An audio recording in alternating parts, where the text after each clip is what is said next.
that you're trying to get out there and getting dialogue between the community and the Parks Department and the Parks Department and the community. However, going back to what the two councilmen said before, we are contiguous to Flushing Meadow Park from Union Turnpike all the way to the LAE, which is a tremendous amount of area. And I'm just shocked that it's not important enough that we have a seat on the board on Flushing Meadow Park. And the reality is there are 14 boards in Queens. Flushing Meadow Park is perhaps one of the biggest parks, or is the biggest park in all of Queens. What's so terrible if you have all 14, or at least all the boards that are contiguous, when in fact, to us, that is one of our most important parks that we have. Now, that having been said, okay, no, we will discuss this and get back to you on the parks, the other parks in our area. But again, I want to stress again the importance of having that dialogue and continuing what you just said, having dialogue back and forth. Thank you. Councilman Gradensky. Thank you. Thank you, Borough President. Thank you for being out here, Commissioner. It was good to see you at Oakland Lake. Parks did a wonderful job there. Our thanks to Dottie and the Capital Division. My question is twofold. Will the resources for this program be divided on a per capita or nearly per capita basis across the city, one? And two, will you share the suggestions that you garner from all the people in New York City and maybe outside of New York City with the Borough President's office and with all the 14 and a half council members in Queens? We'll see what we can do. It's coming in via, I won't say fax, it's coming in all different ways. So see what we can do to compile all the information when it comes in. So to answer your first question, we have 8, so it is our goal that we'll definitely pick one per borough, and then there'll be 3 others. And that's the approach that we intend to take. But then it all depends on the comments that we get. If there's a borough that does not get a lot and this needs to be support, we'll make that decision. But my guess is we'll probably get, if we're over 1,100 after the first 3 weeks, I'm estimating we're going to probably get 3,000 to 5,000 comments by the end of February. So that is our approach. It's not going to be a per capita. You saw the site that we had clear criteria about how we're going to select community support, improving the walk score, and then site conditions, because it may be a case where it just will not work for a variety of reasons. And so it is going to be a tough decision to make. But like I said, we are committed to picking 8, and 1 per borough, and then 3. Dolores Ork. So I represent Community Board 14. Nice to see you again. We have a tremendous amount going on in Rockaway, both in Sandy recovery and other initiatives by the mayor for many of our parks. We keep Dottie and her staff very, very busy.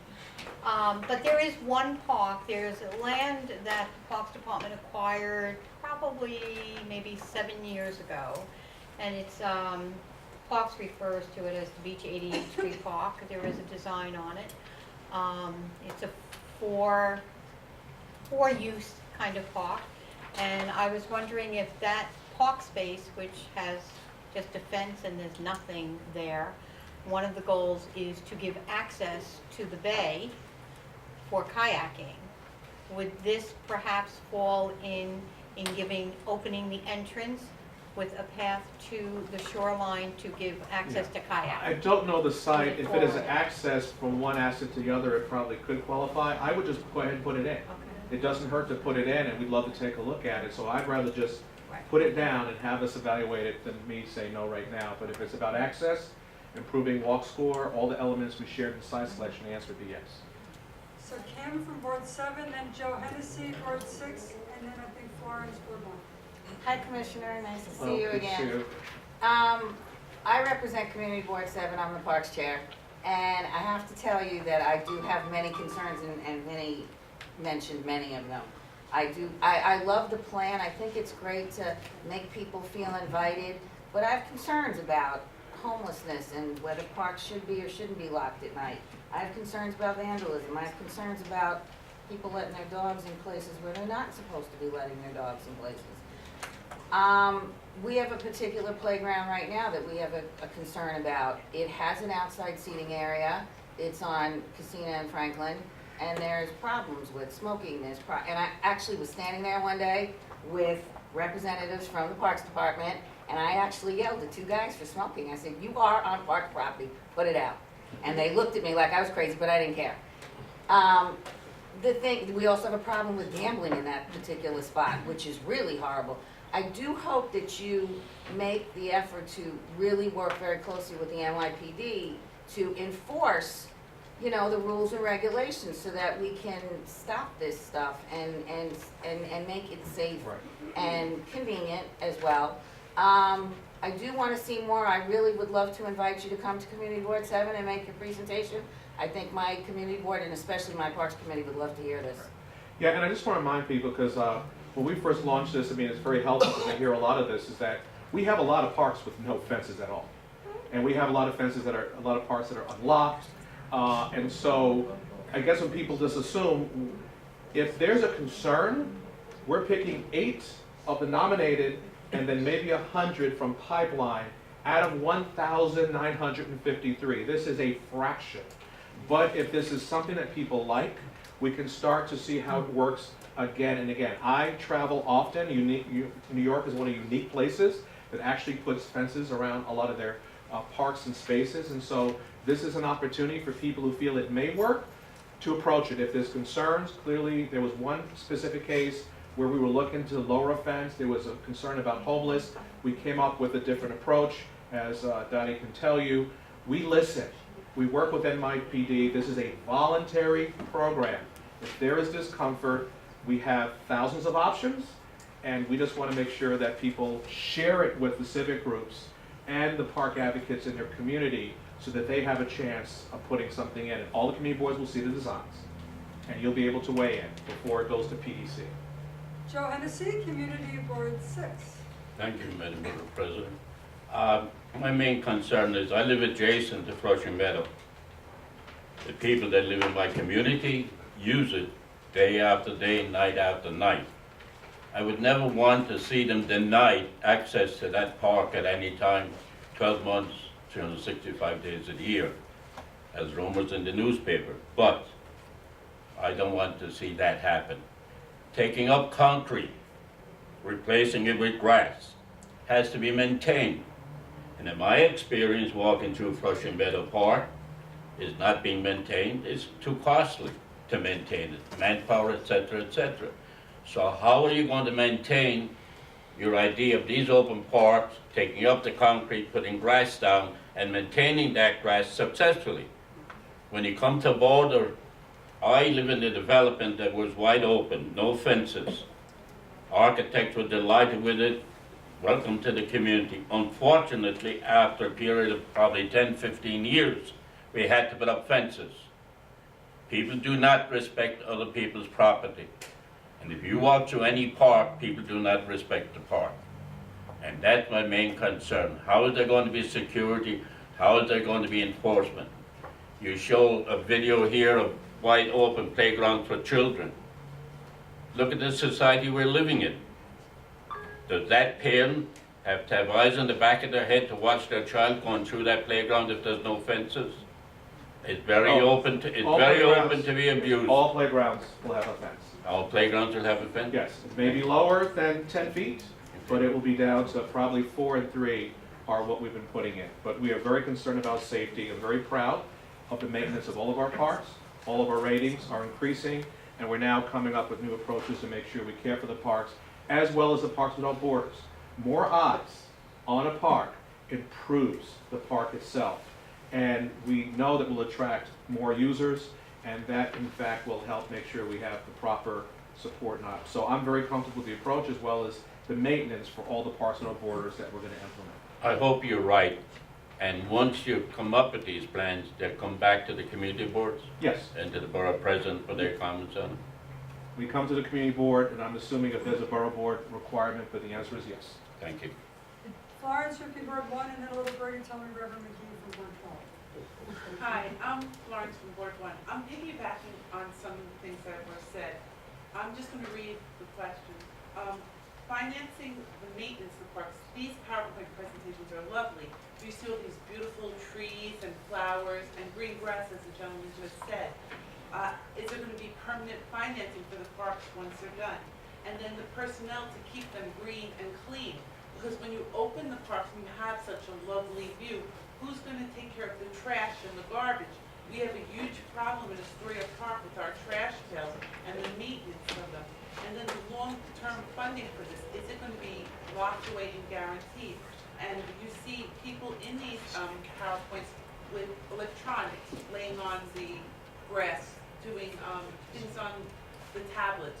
Are we going to have more web access in the parks when all of these seating are put in place? Okay.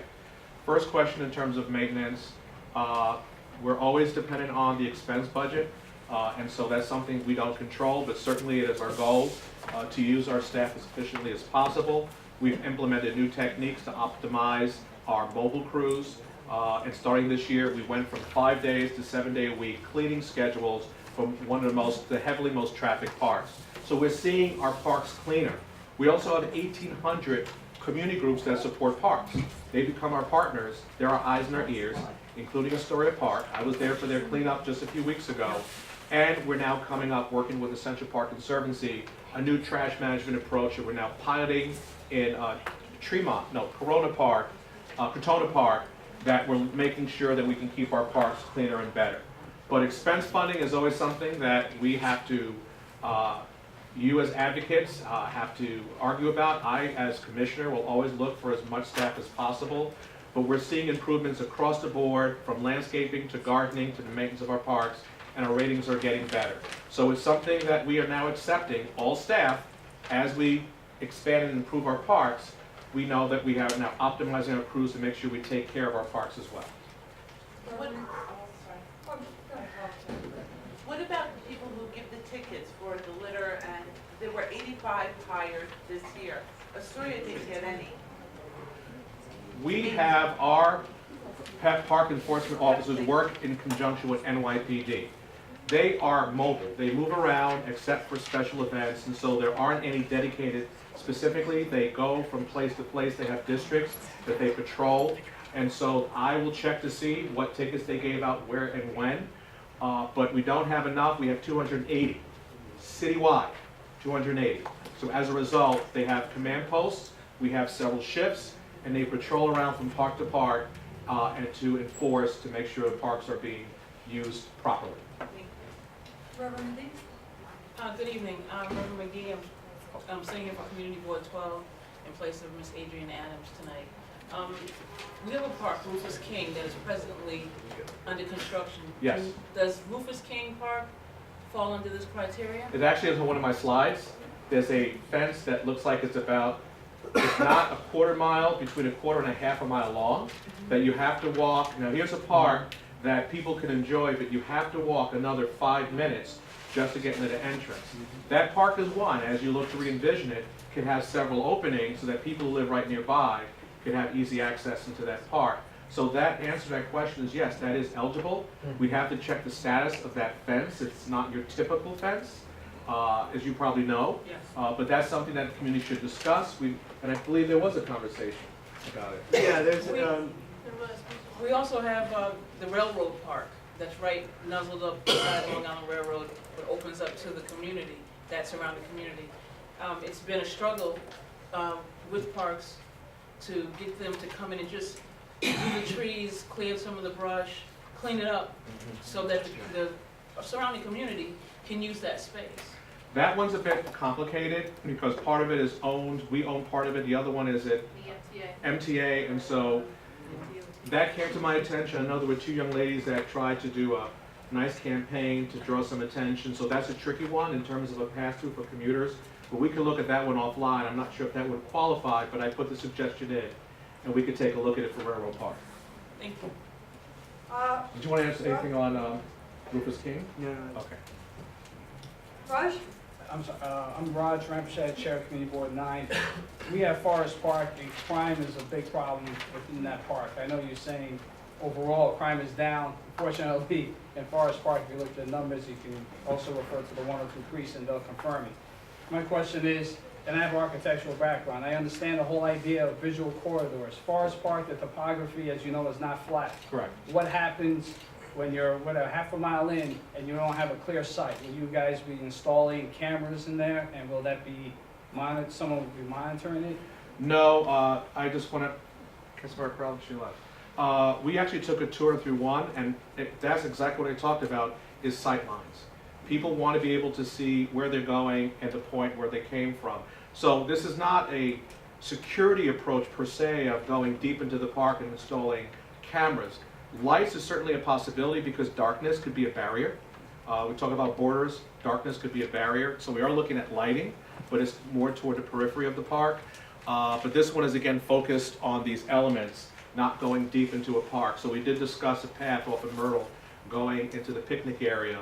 And as you know, there's this dead-end street, and so we took a look at that, and that's something that I'm sure there'll be a suggestion for that one.